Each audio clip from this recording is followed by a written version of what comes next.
କଳିଯୁଗ କେମିତି ସୃଷ୍ଟି ହେଲା ଏହା ବିଷୟରେ ଜାଣିବାକୁ ଲୋକଙ୍କର ଆଗ୍ରହ ଥାଏ।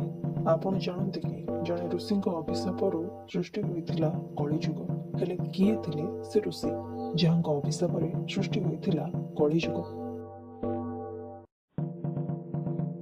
ଶାସ୍ତ୍ର ଏବଂ ପୁରାଣରେ କଳିଯୁଗ ବିଷୟରେ ଅନେକ କାହାଣୀ ଲେଖାଯାଇଛି। ମହାଭାରତରେ କଳିଯୁଗର ଆଗମନ ବିଷୟରେ ମଧ୍ୟ ଉଲ୍ଲେଖ ଅଛି।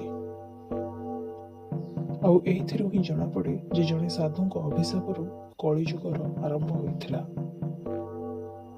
ତେବେ କଳିଯୁଗ କେତେ ଦିନ ଚାଲିବ ଆଉ କେତେ ବର୍ଷ? କଳିଯୁଗ ଶେଷ ସମୟରେ କଣ ହେବ?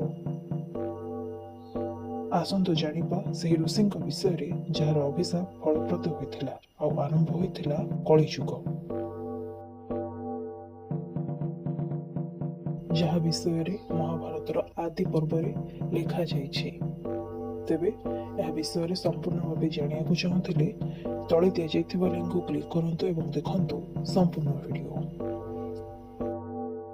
ହେଲେ ତା ଆଗରୁ ମୋ ଚ୍ୟାନେଲକୁ ପ୍ରଥମେ ସବସ୍କ୍ରାଇବ କରିନିଅନ୍ତୁ।